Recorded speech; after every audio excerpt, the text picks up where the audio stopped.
El Shaddai, El Shaddai, El Elyon Adonai.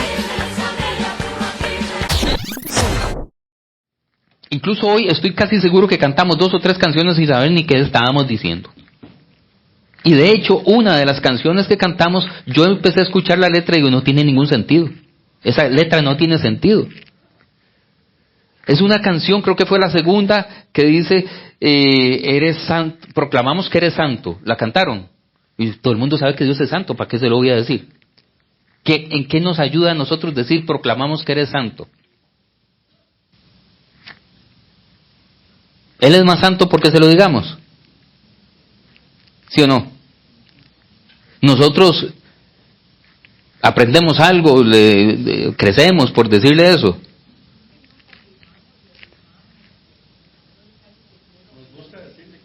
Sí, pero ¿y? Claro, sí, pero una cosa es lo que sentimos y otra cosa es ¿para qué sirve? ¿Verdad? De hecho, es muy interesante que mucha gente lo que busca es sentir cosas, ¿verdad? Es sentir cosas. Y sí, somos seres emocionales que nos gusta sentir cosas, pero lo importante es, ¿y qué significa decir eso? ¿Qué significa lo que estamos cantando? ¿Para qué sirve cantar lo que cantamos? Hay muchas canciones que cantamos y que no entendemos.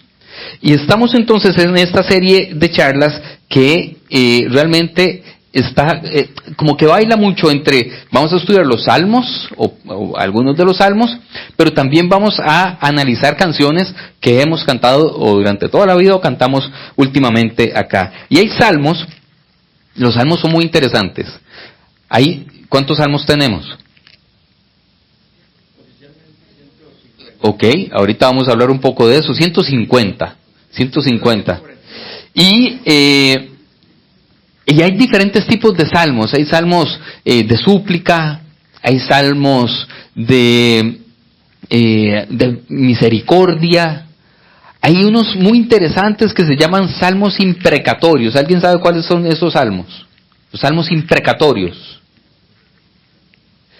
Los salmos imprecatorios, y usted creo que va a encontrar bastantes por ahí, son aquellos en los que el salmista pide a Dios que destruya a sus enemigos, que los agarre y los despedace, que los degolle. No sé si ustedes han leído, Señor, ora el salmista, que sus hijos se mueran de hambre, ¿verdad? Y uno dice, Dios mío, eso está en la Biblia. Hay salmos imprecatorios, hay salmos de súplica, hay salmos de entronización que hablan de cuando el Mesías llega al trono. Pero efectivamente, y esta es una de las máximas que quiero que tengamos en mente durante toda la serie, una sana teología produce una sana adoración. ¿Verdad? Tener una teología con un criterio profundo va a ayudarnos a elegir no solo las canciones, sino a entender qué es lo que estamos nosotros cantando. Y una sana adoración va a crear creyentes sanos. Pero antes de continuar con eso, vamos a hablar un poco de eso que yo les he anunciado, de que en realidad no tenemos 150 salmos, sino 149. Y somos pocos, pero ¿cuántos trajeron Biblia aunque sea en el celular? ¿Lo tienen? Sí. Ok. De las gradas estas para allá, vamos a buscar los que tengan en el celular el Salmo 14. Y de las gradas para este lado, el Salmo, ¿cuál sería? El 53. Ok, 14 por ese lado, 53 por este lado. Ok, me dicen algo, digamos, díganme la versión que sea. Así es. ¿Cómo es? No, porque hay salmos de todo tipo, ¿verdad? Hay salmos de todo tipo. Ok, entonces, Salmo 14 a mi derecha y Salmo 53 a mi izquierda. Ok, tenemos aquí el Salmo 14. Dice lo siguiente, y leamos los de mi derecha, por favor. El Salmo 14, versículo 1. 1, 2, 3. Solo los necios dicen en su corazón, no hay Dios. Ellos son corruptos y sus acciones son malas. No hay ni uno solo que haga lo bueno. Ese es el Salmo 114. ¿Qué dice el Salmo 53? Solo los necios dicen en su corazón, no hay Dios. Ellos son corruptos y sus acciones son malas. No hay ni uno solo que haga lo bueno. Alguien hizo copy-paste. Alguien hizo copy-paste. Nos están jugando una trampa. No son 150. Verso 2 del Salmo 14. El Señor mira desde los cielos a toda la raza humana. Observa para ver si hay alguien realmente sabio. Si alguien busca a Dios. Salmo 53. Dios mira desde los cielos a toda la raza. Sea necio. Es el mismo salmo repetido. Vamos con el siguiente. Aquí lo único que cambia, de hecho, es que en uno dice el Señor mira desde los cielos y el otro dice Dios mira desde los cielos. Pues es el mismo, ¿cierto o no? Entonces el Salmo 14 y el Salmo 53 son los mismos, es el mismo. Y hay otros tantos que son repetidos, pero con palabras un poco, o sea, como que son interpretaciones o reinterpretaciones del mismo salmo. Estos son los más parecidos, estos dos. Entonces, deberíamos empezar a decir con toda regla que realmente la Biblia tiene 149 salmos específicamente. ¿En qué cambia esto? Nada, pero es un detalle que usted quizás no sabía. Y podemos aprender mucho de esto, porque la Biblia tiene cosas de estas que nos enseña a ver que los copistas, los escritores de la Biblia, también tenían sus errores. Porque usted no me va a decir que haya el mismo Salmo 14 y 53 era algo adrede, es decir, algo que alguien planificó para que se repitiera, porque tenían que ajustar a unas cuantas páginas para imprimir el libro o algo así. Ni siquiera existía eso antes, ¿verdad? Eran rollos. Entonces, sí hay este tipo de curiosidades. Una vez más, la sana teología produce una sana adoración. Y una sana teología nos enseña a acercarnos a la Biblia con este tipo de lupa, ¿cierto? Donde si logramos o si nos encontramos con alguna de las cosas interesantes de la Biblia, que nos puede cambiar la perspectiva de algunas cosas, nosotros estamos abiertos a estudiar la Biblia.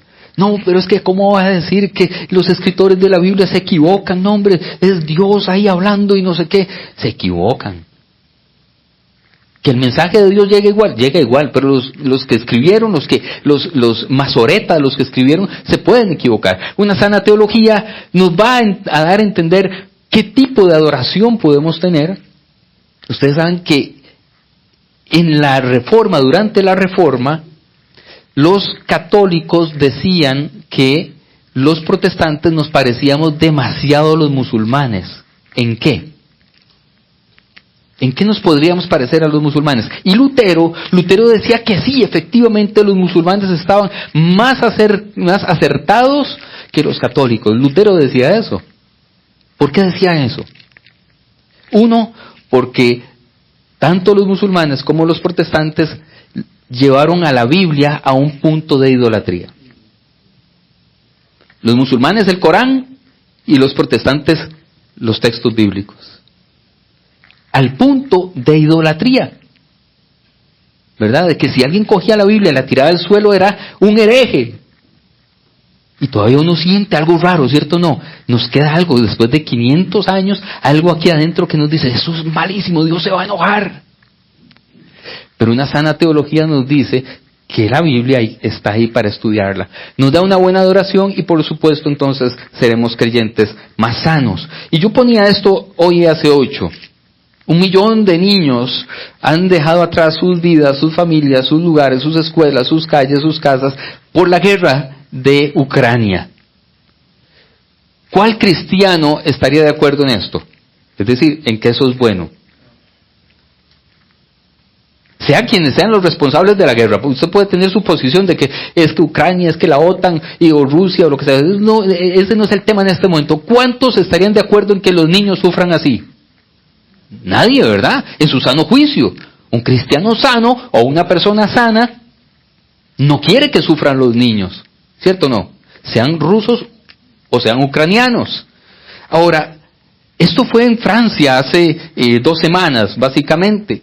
En unas protestas, unos policías mataron a una adolescente y Francia en este momento está, ¿verdad?, en pie de guerra. Han hecho saqueos, es una cosa terrible.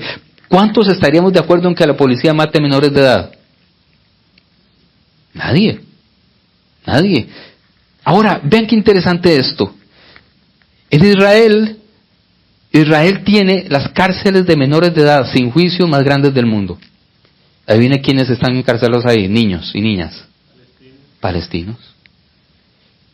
Pero ahí cambia la cosa con la teología, ¿cierto o no? Porque muchísimos cristianos dirían, no, pero es que claro, los palestinos son terroristas. Lo que están haciendo los judíos es recuperar la tierra prometida. Y empiezan a justificar la barbarie, porque es una barbarie, ¿cierto o no? Con una mala teología. ¿Por qué creen ustedes que cantábamos y cantamos más canciones en hebreo que en griego? ¿En qué idioma está el Nuevo Testamento? En griego. El Evangelio es en griego. Donde nos llega a nosotros la salvación es en el Nuevo Testamento, ¿o no? No hay ni una canción en griego que cantemos. ¿Por qué creen que pasa eso? Idolatría a un pueblo. ¿Cuántos de ustedes fueron a iglesias donde había un candelabro judío? ¿Una bandera de Israel? ¿Un shofar? ¿Pero somos judíos o no somos judíos? ¿No? De hecho, el Nuevo Testamento dice que ya no hay ni judío ni griego, ni hombre ni mujer, ni esclavo ni libre. Idolatría. Y una mala teología de la adoración nos ha hecho idolatrar a un pueblo a tal punto que le perdonamos las atrocidades que haga el gobierno israelí actualmente. No importa lo que haga, no importa. Una sana teología nos va a ayudar a separar el pueblo actual, el gobierno actual, la política actual de Israel de todo lo que encontramos en la Biblia e incluso en Jesús mismo. Esa es una sana teología. Pero por eso lo que cantamos nos forma nuestra manera de ver a Dios, de ver el mundo, de ver la iglesia y de vernos a nosotros mismos. Y por eso hay que saber lo que cantamos, entender lo que cantamos. ¿Qué es lo que sucede? Que desde que somos pequeños, quienes hemos crecido en la iglesia, hemos cantado y cantado y cantado y cantado. Ustedes saben cómo logró Lutero hacer la Reforma Protestante. No fue con sus 95 tesis pegadas en la puerta de Gutenberg, de la iglesia de Wittenberg. Fue a través de canciones, porque el pueblo no sabía leer, sabía cantar.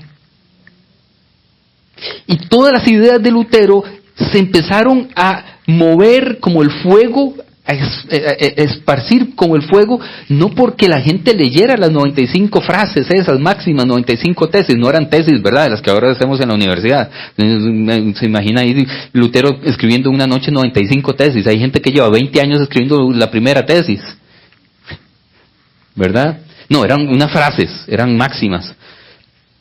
95, la gente ni sabía leer eso, y si lo leía no entendía muy bien a qué se estaba refiriendo Lutero.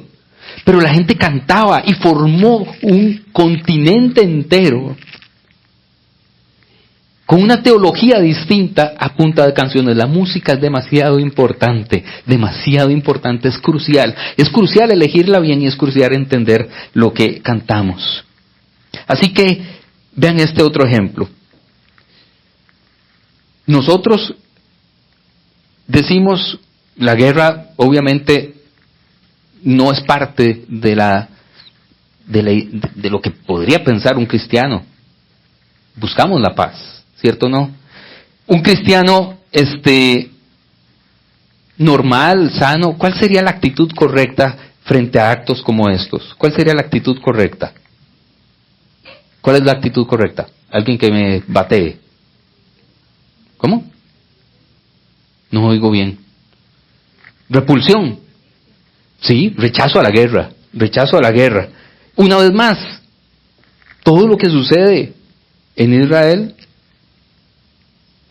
la gente dice, ay, sí, Israel bombardeó la franja de Gaza, se lo buscaron. ¿Cierto o no? Sucede mucho eso. ¿Ok? Pero pasa con cualquier cosa que justifiquemos desde el lado cristiano. Nosotros, por ejemplo, decimos la democracia en cualquier planeta, en cualquier país del planeta, es un sistema que acoge a todas las personas, no importa lo que crean, no importa de dónde vengan, no importa lo que piensen, no importa su color de piel, ¿cierto o no? Porque los derechos son para todas las personas. Ahora, mucho del pueblo cristiano dice, ojalá tengamos un presidente cristiano, pero jamás uno musulmán, ¿verdad? Jamás. ¿Por qué? ¿Recuerdan cuando Obama llegó a la presidencia en Estados Unidos? Y no solo se le criticó por ser el primer presidente negro de Estados Unidos, sino porque creían que era musulmán. Y hubo un revuelo gigante. Tengo una frase más, pero todo esto tiene que ver con la sana teología, una sana adoración y creyentes sanos. Este va a estar duro, para algunos lo voy a pasar rápido. Si dos hombres se odian, ¿son libres de odiarse o no? ¿Sí o no? Dije, cada quien elige a quién odiar. Ahora, si dos hombres se aman, ahí nosotros decimos, no son libres de amarse. No, señores. Y muchos arguirán aquí, es que la Biblia dice que esto es pecado. Y no dice la Biblia que el odio es pecado.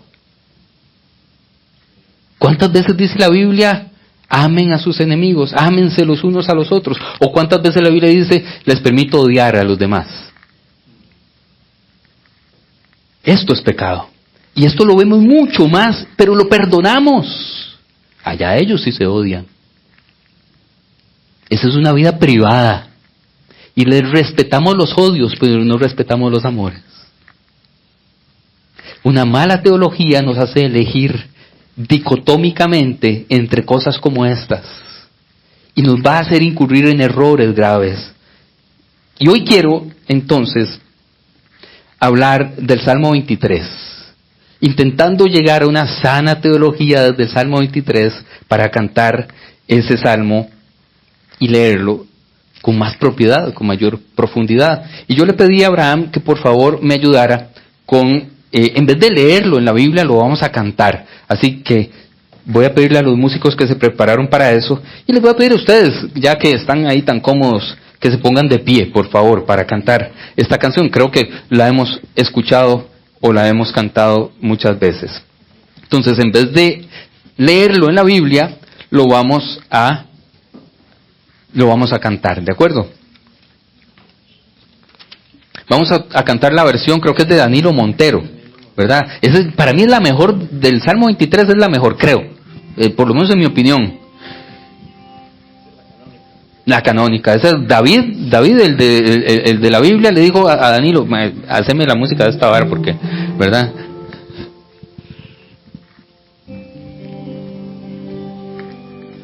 El Señor es mi paso, y nada me faltará. Vamos, dígaselo a Dios, usted se sabe la letra, ¿verdad? El Señor es mi paso, en pasos delicados Él me hará descansar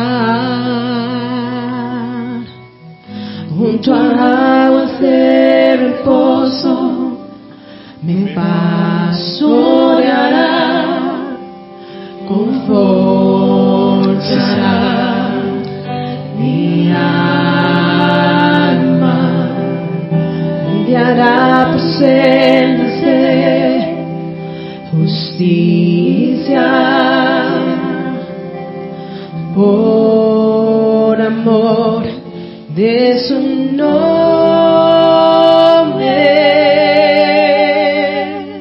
El Señor es mi paso,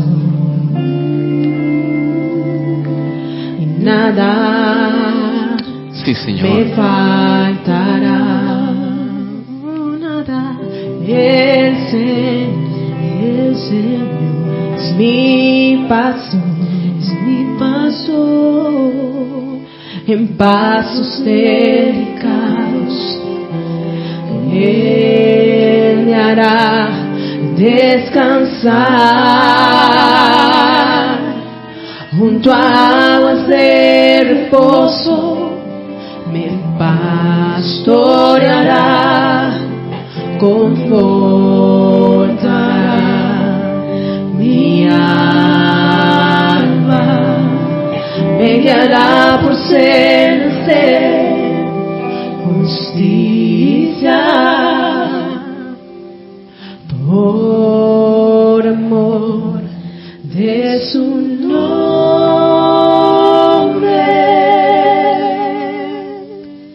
Gracias, Dios.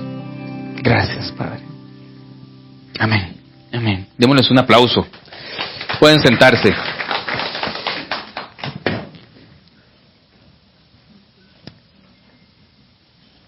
Nosotros, y a mí realmente me gusta escuchar la música en hebreo, me gusta la música en griego también. Métanse a buscar música cristiana en griego e imagínense cómo cantaba la primera iglesia del primer siglo. No cantaba en hebreo, cantaba en griego. Yo casi podría escuchar a Pablo, podría escuchar a Pedro, podría escuchar al mismísimo Jesús, podría escuchar, esa era ¿verdad? Y a mí me conmueve eso. Cantábamos en hebreo y cantábamos muchas canciones en hebreo. Ahora bien, Dios como pastor, es en serio.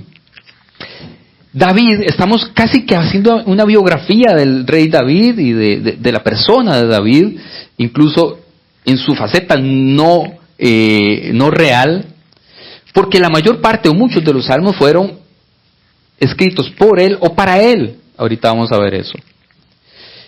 Y David era un niño pobre, un niño del campo, un niño que cuidaba a su familia cuidaba ovejas y cabras ajenas. Ese era el trabajo de la familia de ellos. No eran propietarios de campos, no eran propietarios de ovejas ni de rebaños. A ellos los contrataban para cuidar las ovejas de otras personas. Era un trabajo. Y desde muy pequeño David era eso lo que sabía. Y por lo tanto, cuando un día David quiere expresar algo acerca de Dios, y hace una innovación en toda la teología, de toda la historia de la teología, no importa de las religiones que haya habido, hace una innovación absoluta y habla de Dios, digamos, hasta este momento como pastor. Ahorita vamos a analizar eso. Le asigna un título a Dios, pero para entender ese título, yo quiero ir al hebreo. Dice Salmo de David. Aquí algo muy importante es que esta letrita que está aquí, que es le David, puede significar de David o para David. ¿Okay? Entonces, muchos de los salmos, alguien los compuso para el rey David, en honor del rey David, o le hizo la música, Mizmor, para una letra que haya escrito el rey David, un poema, una poesía escrita del rey David. Y aquí tenemos el nombre de Dios, el tetragramatón. Se llama tetragrama porque son 4 consonantes, Yod, He, Vav, He, que se pronuncia de una manera, por lo menos conjeturalmente, Yahvé. Entonces, un salmo para David o de David, Yahvé, Roí.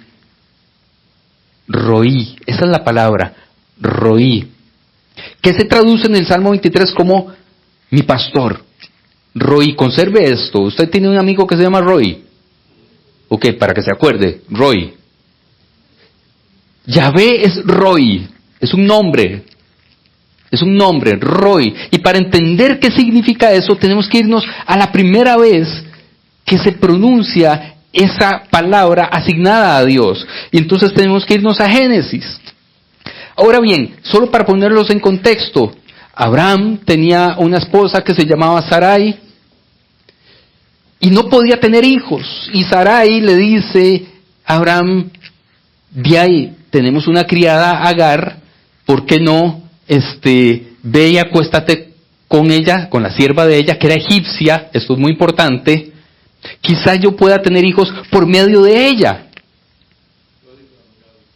Exactamente. Ok, pero aquí hay un acuerdo entre ellos dos, entre Abraham y Sara o Sarai en este momento, para tener descendencia a través de la criada. ¿Ok? Ahora, eso provocó problemas gravísimos en la familia, pero gravísimos. Y entonces, por ejemplo, pero Sara, ahora se llama Sara, vio que Ismael, el hijo que había tenido la criada, Agar, el hijo de Abraham, que su sierva egipcia y lo vuelvo a repetir, que es egipcia, no es judía, no era israelita, se burlaba de su hijo Isaac. Ismael se burlaba de Isaac. Ismael le llevaba como 12 años a Isaac, más o menos. Entonces ella se dirigió a Abraham y le exigió, echa fuera a esa esclava y a su hijo. Yo siempre digo lo siguiente, en la Biblia, los escritores de la Biblia arreglan muy bonito los textos, pero yo me imagino esa frase de esa mujer cabreada. Echa fuera esa, ponga usted ahí pip, lo que quiera, ¿verdad? Esa esclava y a su hijo. Él no compartirá la herencia con mi hijo Isaac. No lo permitiré. Y Abraham le hizo caso. Porque si no, la bronca era grave. Y la echó. Y echó al hijo y a Agar. ¿Verdad? Entonces, así que la mañana siguiente, Abraham se levantó temprano, madrugó y todo, papá, para hacer esta misión. Preparó comida y un recipiente de agua, amarró todo a los hombros de Agar, le hizo un macuto ahí, le amarró eso y le dijo, bueno, no sé si le hizo así, ¿verdad? Y amarró todo a los hombros de Agar, luego la despidió junto a su hijo y ella anduvo errante por el desierto. Es como matarla en vida, ¿cierto o no? Mande a alguien al desierto aún hoy, con una botella de agua y un pan y un queso. A ver hasta dónde llega. 3 días, 4 días, 5 días. Y eran 2, el hijo y ella. Cuando se acabó el agua, porque el agua se acaba, Agar puso al muchacho a la sombra de un arbusto. Habib ha estado compartiendo hace unos días una de estas historias que ganó, de una fotografía que ganó el premio Pulitzer en el año 80 y, ¿qué fue? Por ahí, 84. Yo sé que ustedes la han visto y es una fotografía de un niño, un bebé prácticamente en África, donde hay unos cuervos esperando por comérselo. ¿Lo han visto? Es algo así lo que yo me imagino. Esta mujer en el desierto deja a su hijo por allá porque ya se va a morir, se están deshidratando, no hay nada que hacer, no tiene cómo hacer. Se echó a llorar y dijo, no quiero ver morir a mi muchacho. Lo dejó ahí y se fue. Y esto es terrible. Los que tenemos hijos o hijas, cuando sufren, soltarlos. Qué difícil no tener el control de poder solucionarles las cosas, ¿cierto o no? Entonces, ella suelta. Pero Dios escuchó llorar al muchacho. A mí me gusta mucho este texto, porque aquí dice que ella llora, pero el llanto que Dios escucha es el de él. Es diferente. Y el ángel de Dios llamó a Agar desde el cielo. Agar, ¿qué pasa? No tengas miedo. Dios ha oído llorar al muchacho. A vos no, pero al muchacho sí. Allí tendido en el suelo, ve a consolarlo porque yo haré de su descendencia una gran nación, una promesa hay aquí. ¿Quién era Ismael? El verdadero primogénito, aunque no el de la promesa judía. Y de Ismael nacen los pueblos árabes, musulmanes. Pero aquí Dios está diciendo, yo no voy a permitir que muera. Voy a darle una descendencia y le prometo una gran nación. No hay maldición para esos pueblos. Eso es una mentira. Teología mala. Teología mala. Que desemboca en, si bombardean Gaza, son hijos de Ismael. Esos no son hijos de la promesa. ¿Verdad? Y entonces Agar oró. ¿Pero a qué Dios oró Agar? Porque Agar, acuérdense, lo repetía 2 veces el texto, era egipcia. ¿A qué Dios?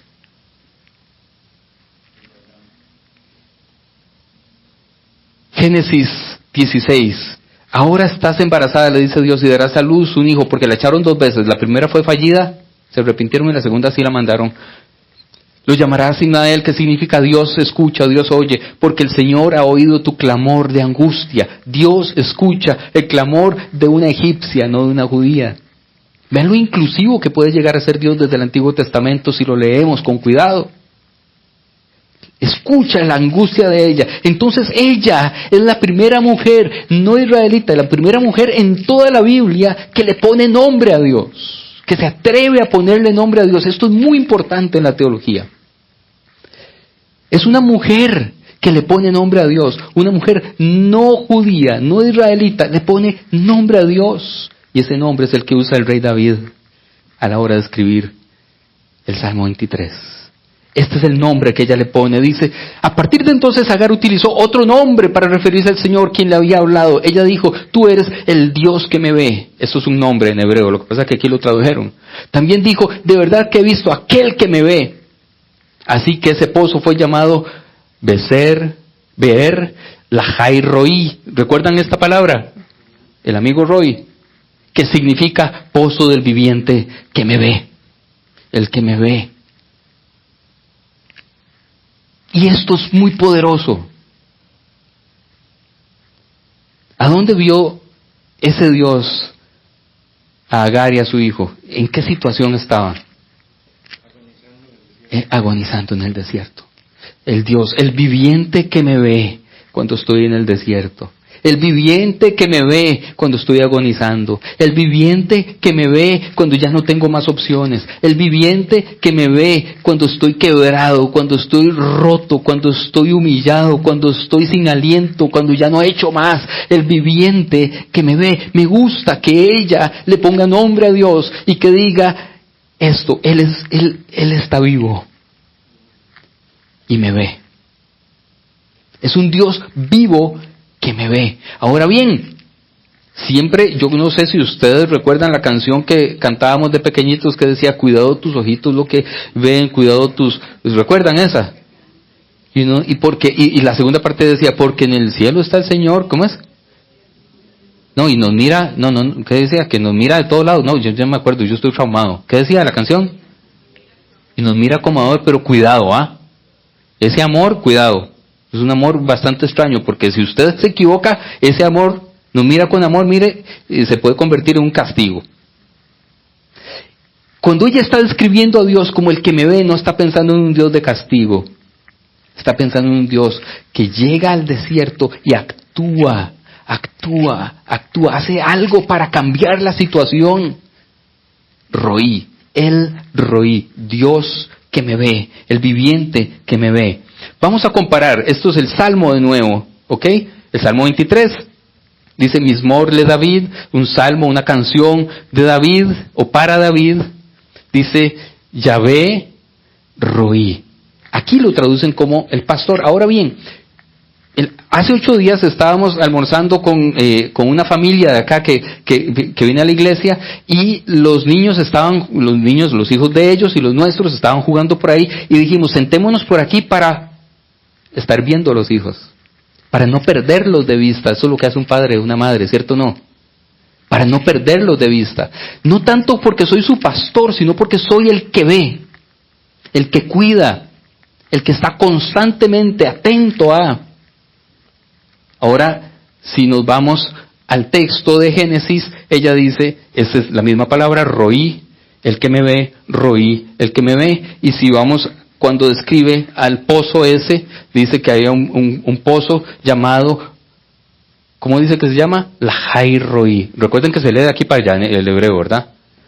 Lahai Roí. Hai significa vida. Lahai, el que vive, que me ve.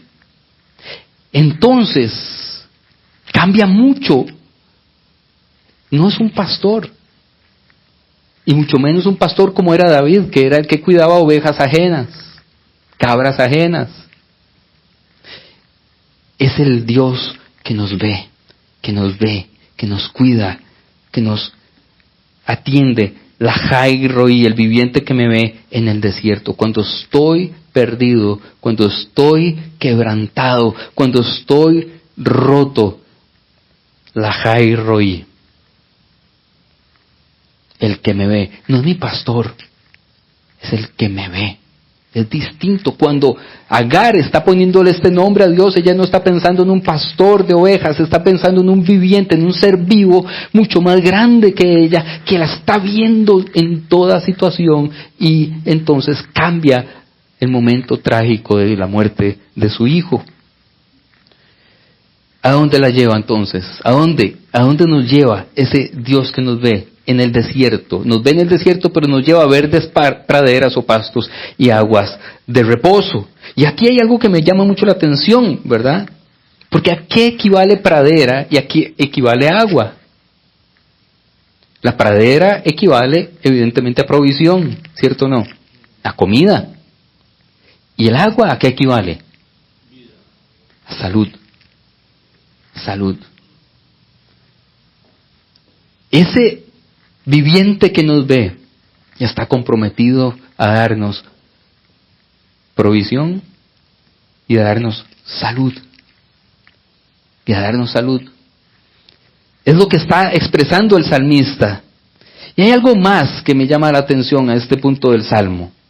Algo muy importante que tenemos que decir de este nombre de Dios. Y es que aparece en el contexto del cuidado de Dios de un niño que tampoco es judío, Ismael. De un niño que es el que va a fundar pueblos que se consideran para la teología cristiana enemigos de los judíos y del cristianismo.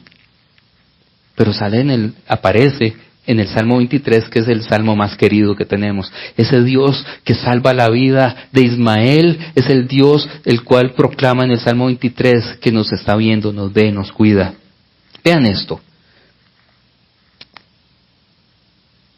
Una sana teología otra vez produce una sana adoración, y una sana adoración produce creyentes sanos. ¿Por qué digo esto otra vez? De nuevo este punto. Ese Ismael es el que funda la nación que ahora se bombardea constantemente. O cuando bombardean Siria, o cuando bombardean Irak, o Irán, o Afganistán, y usted podrá tener sus posiciones políticas como quieran y las respeto absolutamente, pero quien sufre son los que no tienen ni posiciones, ¿o no? Los niños, los adolescentes, las mujeres, los ancianos, que no tienen nada que ver con eso. A ellos se les arrasa la tierra, se quedan sin nada. Pero en la mayor parte del mundo dicen, y es que son los hijos de Ismael. Y cuando empieza la guerra con Ucrania, adivinen qué pasó. Ahí sí nos dolió a todos un montón, porque esos sí eran cristianos. Y entonces la OTAN se mete todo el mundo, y donaciones, y paren ese asunto. Pero cuando se bombardea Gaza, nadie para eso. Nadie para eso. Nadie se mete con eso, ¿cierto o no? ¿Por qué será? ¿Por qué es? ¿Vieron algo que sucedió hace poquito? Hace 22 días, un mes, un barco que venía de África naufragó en las islas, frente a islas griegas, otra vez, uno de tantos en el Mediterráneo, y murieron 400 de un solo tiro. Se ahogaron 400, y las leyes italianas y griegas dicen o penalizan a los otros barcos que van a rescatar a los inmigrantes. ¿Sabían que es prohibido rescatar inmigrantes aunque se estén ahogando? ¿Sabían eso? Pero se está hundiendo un submarino con 4 o 5 personas y el mundo se detiene. El mundo se detiene para salvar a esas personas. Y no digo que no haya que salvarlas, digo que hay que tener coherencia. Una mala teología nos hace elegir personas. Una mala teología nos hace elegir personas. Como buenos y malos, como dignos o indignos, solo porque o se parecen a mí o no se parecen a nosotros. Pero Ismael es el primero que recibe la promesa de Dios. Génesis 16, 24 al 26. Abraham tenía 99 años cuando fue circuncidado. ¿Qué simboliza la circuncisión? El pacto. Y su hijo Ismael tenía 13. Tanto Abraham como su hijo Ismael fueron circuncidados ese mismo día. Cuando sucede esto, Isaac todavía no había nacido. El primero que tiene el pacto con Dios es Ismael. Y la promesa va también para Ismael. Con respecto a Ismael, también a él lo bendeciré, tal como me has pedido. Haré que sea muy fructífero y multiplicaré su descendencia. Llegará a ser padre de 12 príncipes y haré de él una gran nación. Eso es lo que se dice de esos pueblos. O sea, Dios los tenía en su corazón, ¿o no? Pero la mala teología nos ha hecho suprimir todas estas verdades de la Biblia y vuelca toda la historia hacia Isaac, ¿cierto o no? Y el único bendecido y el hijo del pacto es Isaac, y solo Isaac. Y Dios está diciendo, no, para mí los dos son hijos míos. Para mí los dos son hijos míos. Y tanto los pueblos que no son cristianos ni judíos, como los cristianos y judíos, son bendecidos por mí. Son parte de mi creación. Y eso me encanta del texto bíblico. Y es lo que también está diciendo el Salmo 23. Adonai, Yahvé, es el viviente que me ve mientras estoy en el desierto. Y continúa el Salmo. Nada me faltará. Esta parte nos encanta, ¿cierto? ¿Cómo conforta eso? Nada me faltará. Vamos al hebreo. Hoy vamos a hacer mucho de hebreo. Vea que todavía estamos solamente en este versículo 1, que son muy pocas palabras realmente, ¿verdad? Salmo de David, Yahvé, Roí, y aquí hay una palabra que no es nada. ¿Qué dice aquí? Lo en hebreo significa no. No me faltará. Ahí no dice nada. En ninguna versión en hebreo dice nada me faltará, dice no me faltará. Y eso cambia mucho el Salmo. Una cosa es decir nada y otra cosa es no. ¿Qué quiere decir entonces no en este contexto? No. Dios no me faltará. Dios no me faltará. ¿O no me faltará qué? La siguiente palabra es la que define esto. Esta palabra que está aquí. Exar. Que es una palabra complicada de traducir. Los dos diccionarios que consulté dicen lo siguiente. Este es el de Schockel, dice, esa palabra significa faltar, no haber, necesitar, carecer, echar de menos, echar en falta, tener, pasar necesidad, disminuir, mermar, menguar o agotarse. El siguiente diccionario, que es excelente, dice que eso significa decrecer, reducirse, faltar, privar de algo, hacer que algo sea menos o menor, tener falta o rebajar. Traduzcamos entonces. Dios es el viviente que me ve, no estaré necesitado, no seré rebajado, decrecido, reducido. Y esto me encanta. ¿A cuánto les gusta tener un estatus y bajar? Qué duro que es, ¿verdad? O llegar a un puesto del trabajo y que le digan, eso es muy complicado en la vida, que lo descienden.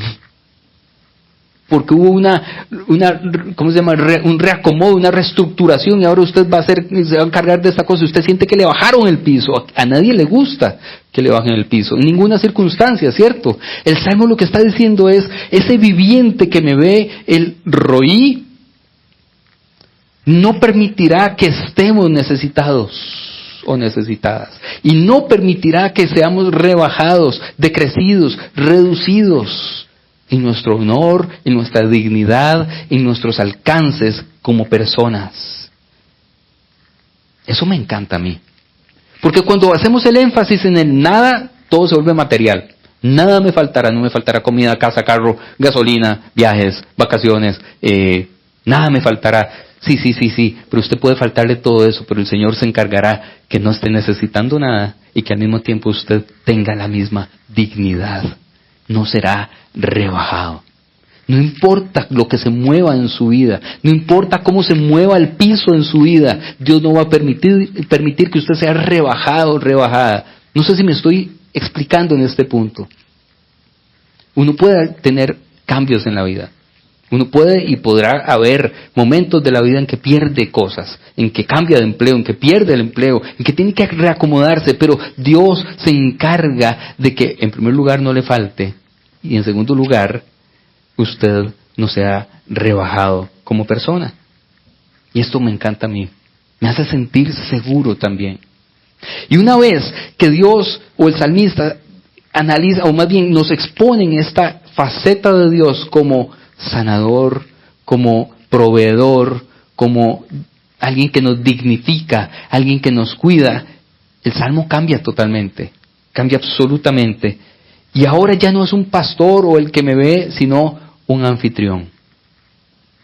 Es un anfitrión. Ya no es algo del campo, ahora es algo de un palacio.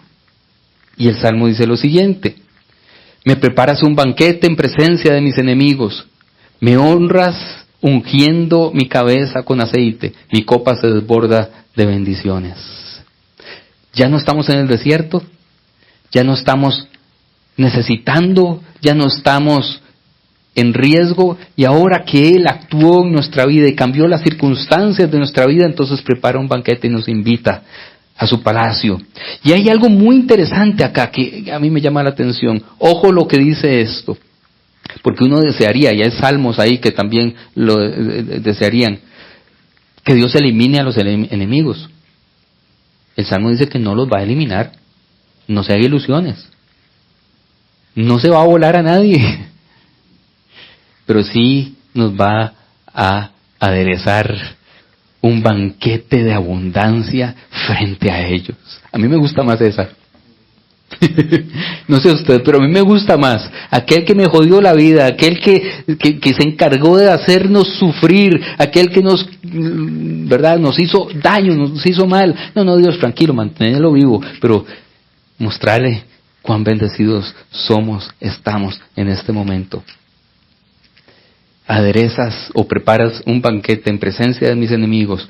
Y aquí esta palabra, que se traduce por ungir, tiene que ver con salud, con sanidad y con prosperidad también. Todos los pastores, todavía hoy, pero digamos sobre todo en el antiguo cercano oriente, llevaban un cuernito, una botella de piel que se llamaba querén, el querén, y ahí adentro tenían aceite de ungir, que no es el mismo aceite de oliva para cocinar, ¿verdad? Es otro. Trae otras especias, trae olores, ¿verdad? Es una mezcla distinta. Trae aceite de oliva, efectivamente, pero trae otras cosas. Y cuando las ovejas o las cabras, que tienen que estar comiendo del zacate, del césped y todo eso, ellas tienen un grave problema normalmente, y es que se les meten larvas por la nariz. Se les meten larvas porque es un lugar húmedo. Usted se ha sacado mocos, ¿verdad? Usted sabe que ese lugar es húmedo. Sobre todo el de estos animalitos.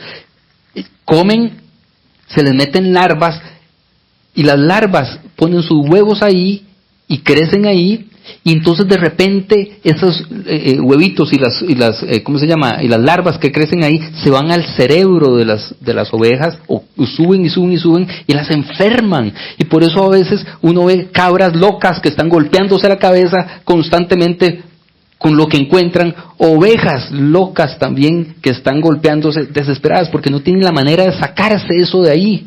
Entonces el pastor llega con su cuerno de aceite y coge a la oveja y a la cabra y unge la cabeza de la oveja, y ese olor empieza a hacer que chorree de su nariz todo lo que hay ahí, y saca todo y limpia toda su enfermedad y la deja tranquila y en paz. Y eso es lo que está diciendo este salmo. Ahora, todo lo que nos molesta, todo lo que nos enferma, todo lo que nos tiene pegándonos jupazos por todo lado, desesperados, ese Dios que me ve, ese viviente que me ve, saca su ungüento, nos empieza a ungir con Él, y empieza a salir todo lo que necesitamos que salga para estar en paz. Para estar en paz. Mi copa se desborda de bendiciones. Esto habla de prosperidad. Habla de que no hace falta nada. ¿Sí? Ungir es untar. Ahí es una mala teología. Una vez más, qué buen punto, ¿verdad? Porque si yo tengo la unción, está hablando de esto. Ungir, vea que viene, de hecho, la raíz ungir es la misma, ¿verdad? También se ungía a los príncipes, reyes y profetas. ¿Ok? Entonces, cuando se está entronizando a alguien o se está dando el título de algo, se ponía aceite en su mano derecha, en su frente y en su dedo gordo del pie derecho, simbólicamente para decir que es una persona que está capacitada, pero eso no le da poder. Ahora eso, la mala teología nos trajo eso con un montón de combinaciones extrañas que dice que entonces yo tengo la unción, entonces el Señor habla a través de mí. Yo tengo la unción, entonces si yo oro pasan cosas, porque está ungido. El único ungido verdadero en toda la Biblia, la palabra ungido en hebreo es Mashiach. ¿A qué le suena Mashiach? Mesías. Y de hecho la palabra se aplica a veces a pedazos de madera que se unja el trozo de madera con el que va a construir el arca, le dijo Dios, ¿verdad?, a Moisés. Es decir, el trozo de madera se convertía en un Mesías. No se convierte en un Mesías. Hay que saber leer, digamos, cuándo aplica una palabra para una cosa y cuándo aplica para la otra. Y al Mesías Jesús, ese Dios lo describe como el Mesías, el ungido para ser sacrificado. No porque tiene un poder extraordinario, porque va a ser sacrificado. Es la oveja ungida la que va a ser sacrificada. Okay, esto es muy pura teología del Antiguo Testamento, pero bueno, para retomar la línea acá, entonces, ese Dios que nos ve en la necesidad, ese Dios que nos encuentra en el desierto, y aquí yo creo que podemos aplicarlo mucho a nuestra vida. ¿Cuántas veces nos hemos sentido en un desierto emocional, en un desierto económico, en un desierto de relaciones, en un desierto en la salud, quebrantados de salud? Y no necesito un pastor que me guíe, necesito un viviente que me vea. Necesito alguien que esté atento a mi necesidad y entonces actúe para cambiar eso. Primero te ve, Roí, que estás en el desierto, te trae donde no te faltarán aguas tranquilas y pastos abundantes. Aguas tranquilas, sanidad; pastos abundantes, prosperidad, o más bien provisión. Te restaura para no rebajarte, exar en hebreo. Luego te invita a cenar en su casa frente a tus adversarios y te honra públicamente. Ese es el resumen del Salmo. Me estoy brincando 2 o 3 versículos que son muy importantes, pero no los quiero tocar hoy porque quizás creo que podemos tocarlos en otra charla. El famosísimo versículo que dice: aunque ande de muerte, no temeré mal alguno. Sin Elí, correcto. Pero lo vamos a dejar para otro porque merece la pena ponerle mucha atención. Pero este es el resumen de estos, por lo menos, primeras 2 partes del Salmo. Me gusta el nombre de Dios, Roí. ¿Verdad que usted se había aprendido muchos nombres de Dios? Dígame nombres de Dios que usted se sepa. ¿Cuál? Rafa, Jireh, Nisi, Shalom. ¿Qué más? Son 99, así que vamos por 4. Son 99. Pero nunca estoy seguro que le habían dicho que Dios se llama Roí, el que nos ve, el que nos cuida, el que está atento. ¿Usted ha sentido alguna vez que ora y parece ser que su oración no pasa del cielo raso? Que Dios no está atento, que Dios no está escuchando, que Dios no está ahí. Pues la promesa del Salmo es que sí está ahí. Nos ve. Y nos ve siempre, siempre, siempre con ojos de misericordia, con ojos de amor. Y eso es muy importante. Con ojos de amor. No nos ve para castigarnos. Ese Dios de castigo, de señalamiento y de un Dios juez. Ese Dios no es un Dios bíblico realmente. Él nos ve porque nos ama. ¿Qué ve usted? ¿Usted está atento a qué? ¿A lo que odia? Bueno, hay gente que sí, que gasta mucho tiempo en eso, ¿verdad? Pero uno observa lo que ama. ¿Nunca les pasó? Supongo que voy a hacer comparaciones raras. Cuando nacen nuestros hijos, usted no se les queda viendo la noche, qué lindo duerme. Es que vea esa manita. Uno observa lo que ama. Uno observa lo que ama. A mí me pasó, mucho antes de ser papá, que me compré un bajo eléctrico, un bajo, ¿verdad? Y yo lo observaba. Qué lindo que es, ¿eh? Lo metí a la cama y todo y dormí con el bajo. Así abrazar. Claro que sí.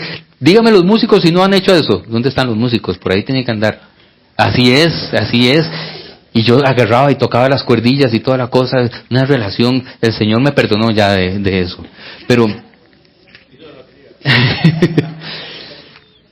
uno ve y observa lo que ama. Lo que ama. Es atento a lo que ama. Hay un versículo, me quedan unos minutos, hay un versículo del Nuevo Testamento, esto no estaba en las notas ni nada, pero que creo que podría ser importante acá. Dice lo siguiente, el versículo está en el Nuevo Testamento, dice, donde está tu corazón, ahí está tu tesoro. Hace muchos años, un hombre, un amigo mío, me dijo lo siguiente, es que, pastor, me dice, yo la verdad es que no siento nada por la gente de la calle, por la gente que vive en condición de calle. No puedo, no siento nada. Si usted me dice que vaya y sirva y les dé y hagamos una noche que estamos organizando para ir a darles de comer en las madrugadas y no sé qué, arroz y esto, y yo, a mí no me nace, me dice, no me nace. Y yo, hagamos una cosa. No importa, aunque no le nazca, vamos con nosotros. Usted no tiene que hacer nada, no tiene que abrazar a nadie, no tiene que hablar con nadie, no tiene que repartir a usted, nada más vaya. Fue un jueves, eran los jueves, fue otro jueves, al tercer jueves, como eran las mismas personas en la misma zona, empezó a conocer a un señor y se sentó a hablar con ese señor y escuchó su historia. Y de repente me dice, no, yo quiero apoyar esto. Usted dijo que había que comprar ¿cuánto arroz? Y yo, empieza a comprar arroz, compra arroceras industriales de este vuelo, y entonces ya empieza a sentir que no solamente va con nosotros, sino que su tesoro está yéndose allí. Está poniendo plata para eso. Y donde uno pone la plata, ¿qué pone uno también? El ojo. A ver qué está pasando con eso que yo di, ¿sí o no? ¿En qué se está usando lo que yo estoy dando? Y entonces, donde ponemos el corazón, ponemos el ojo, estamos observando. Tengo otro amigo, mucho tiempo después, primero del arroz, mucho tiempo después fundó una organización que hoy es gigante, que se llama Chepe Cebaña. Mauricio se llama. Y de hecho tengo un trabajo que quiero hacer con él aquí, con personas de la calle. Otro amigo, le pagaron un negocio que no le habían pagado y no sé qué, y le pagaron con un yate. Y yo, a mí no me paguen con esas carajadas. No, hombre, es un dolor de cabeza tener, no, además de que es carísimo mantener esa carajada y yo no puedo estar yendo ahí. Eso fue lo que le pasó a él. Le pagaron con un yate, ¿verdad? Y él feliz de la vida, vamos, vamos, pero ya lo vamos a poner, ya le restauramos no sé qué, vamos, no, si yo me fui, nos dimos una vuelta en yate, y yo, chivísima, no sé qué. 3 meses después me dice, estoy harto. Estoy en el breto, estoy pensando en el yate, estoy en una reunión de trabajo y estoy pensando en el yate, que no le han hecho tal cosa, que hay que pagar tal vara, que no sé qué, no sé cuánto, ya estoy harto. Lo que nos interesa nos roba la mente, la atención, y estamos constantemente en eso, ¿cierto o no? Estoy hablando, no sé si las comparaciones son válidas o no, porque lo que nos está costando algo nos va a robar la atención. Vamos a estar pendientes de eso. La palabra roí tiene que ver con que a Dios nosotros le costamos tanto como cuesta su Hijo. Y por lo tanto nos va a ver. Ahí está puesta su mejor inversión, ahí está puesta su mejor tesoro para que usted y yo tengamos vida y la tengamos en abundancia. Y por lo tanto nos ve, nos cuida. Tiene que estar bien, tiene que salir bien ese negocio, tiene que salir bien, tiene que funcionar ese negocio. Porque ahí Él ha puesto todo. Él sí puso toda la carne en el asador para que usted esté bien.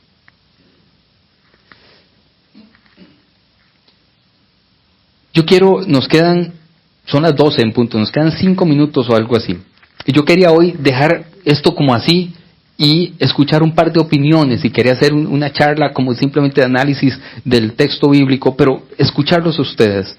Cualquier opinión o cualquier pregunta. Tenemos unos minutos, entonces me gustaría tomar ese tiempo en este momento. A mí me encanta cuando logramos hacer eso. Así que por ahí, de hecho, hay un micrófono, por si alguien quiere hacerlo. ¿Alguna pregunta o alguna opinión o algo que quieran aportar? Por allá tenemos a alguien. Sí.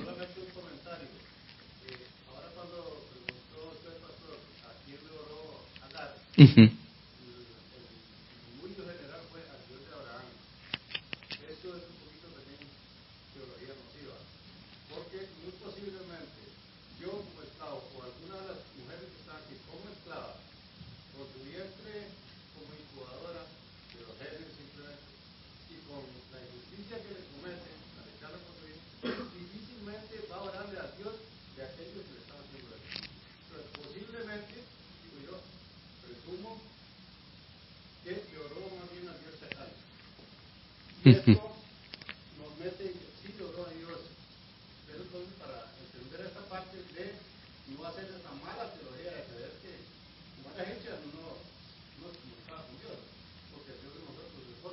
Uh-huh. Muchas gracias. Muy lindo aporte. Voy a ir un poco más profundo de eso. Porque el Dios de Abraham no era un Dios judío. Recuerdan que Abraham viene de Ur de los caldeos, ¿recuerdan? Y su religión es muy distinta a la judía. La religión judía arranca con el nieto de Abraham. ¿Recuerdan? ¿Con quién? Con Jacob. Es el hijo de Isaac. Que luego se le cambia el nombre por Israel. ¿Verdad? Entonces, de hecho, el Dios de Abraham ni siquiera es un Dios realmente eminentemente judío. Es un Dios muy distinto. Pero me parece muy buena y muy válida la observación suya en el sentido de que la esclava probablemente no quiera adorar al mismo Dios de la gente que la maltrató tanto. Y por eso sería muy interesante que ella le cambie el nombre. Ella no quiere referirse a él con el mismo nombre. Le llama diferente. Y le crea, le pone un nombre nuevo. Y eso es muy, muy, muy interesante. Excelente aporte. ¿Alguien más quiere hacer algún comentario o alguna pregunta? Cualquiera es bienvenida. Menos, ¿verdad? Improperios. Esos me los pueden mandar por correo electrónico y se los responderé ahí cuando pueda. ¿Verdad? ¿Quién? Tenemos unos minutos más. O todo está muy enredado o todo está muy claro. Bueno, por ahí escuché algo. Adelante. Me quedó una duda de por qué Dios escucha el llanto del niño y no de su mamá. Entonces, no se puede pensar, bueno, Dios escucha todos los llantos y otros no, ¿verdad? O una súplica y otras no. Me encanta la pregunta y la dejé guindando, porque yo sabía que a alguien le tenía que interesar y tengo bajo la manga la respuesta.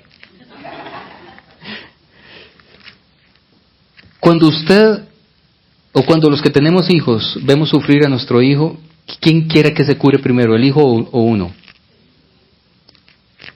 Cuando Dios le dice a uno, ya escuché a tu hijo llorar. ¿No es mejor? Yo creo que Dios le estaba hablando al corazón de mamá de ella. Yo ya escuché a tu hijo, yo sé que está sufriendo y yo le voy a quitar el sufrimiento a tu hijo. Después me encargo de usted, pero primero le quito el sufrimiento a su hijo, voy a rescatar a su hijo. Y responde a la necesidad más profunda de ella. Ella podría, y como normalmente sucedería con una mamá en esa situación, que me muera yo antes que mi hijo, ¿cierto o no? Dios escucha a mi hijo, salva a mi hijo, protege a mi hijo, no me importa si yo me muero. Y Dios apeló en esa frase a la necesidad más profunda de una mamá. Respondo, ¿estaba bien? ¿La sacada de manga? Sí. Sí. Ok. ¿Alguien más? Estoy medio encandilado, entonces no veo, pero una más. Podemos tener una más. ¿Estamos? No. ¿Está todo muy claro o muy enredado? Ah, bueno, aquí tenemos una, por favor. O adelante. Sí.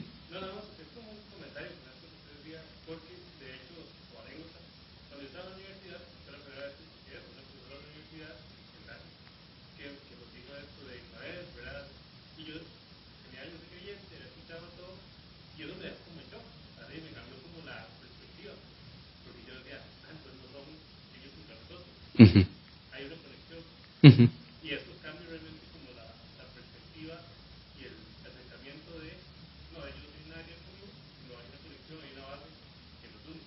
Claro, de hecho son hermanos de padre, ¿verdad? Es decir, tienen sangre, tienen la misma sangre.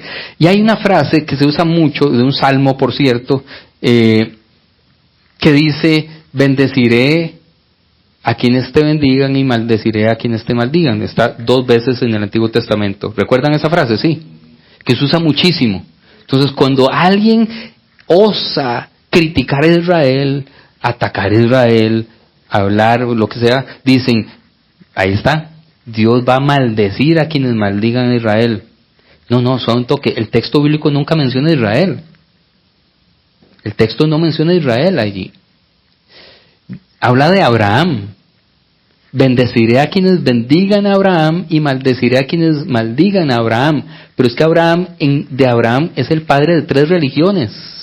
¿Cierto o no? Abraham, cantábamos una canción, ¿verdad? Muchos hijos tiene el padre Abraham. Tenía muchos hijos. Unos musulmanes, otros judíos, otros cristianos.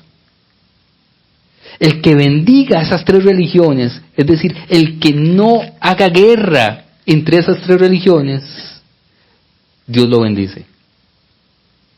Y el que maldice alguna de esas 3 religiones, se compra la guerra, se compra la maldición. Y también está unido esto con la ciudad de Jerusalén, ¿verdad? Dice: oren por la paz de... ¿Dice por la paz de Israel o por la paz de Jerusalén? Jerusalén ha sido capital de muchos reinos y pueblos. Y en esa ciudad se le llama la ciudad de las 3 religiones. Habitan y está en disputa esa ciudad entre 3 religiones. Si oramos por la paz de Jerusalén, para que no haya guerra entre esas 3 religiones, va a haber paz en el mundo. ¿Cierto o no? Si usted solo ora por una de esas, por Israel, no va a haber paz en el mundo. Si usted solo apoya a la paz de una, hay 2 que se van a quedar majadas y van a reaccionar y no va a haber paz. El texto nos está enseñando algo mucho más profundo. Nos dice: amplíen la vista. Yo quiero la paz para todos y quiero la bendición para todos, no solo para unos. Así que eso que vos decías es muy importante. Una mala teología nos enseña a idolatrar a un solo pueblo y a desechar al resto. Y a buscar enemigos. Enemigos de Dios, enemigos de los cristianos, enemigos de nosotros, enemigos de la iglesia. Y cuando yo escucho mucho eso, por ejemplo, los discursos de pastores o de políticos que dicen es que son los enemigos de la iglesia, hay que destruirlos, eliminarlos. Yo escucho una mala teología. Y nunca habrá paz con esa mala teología.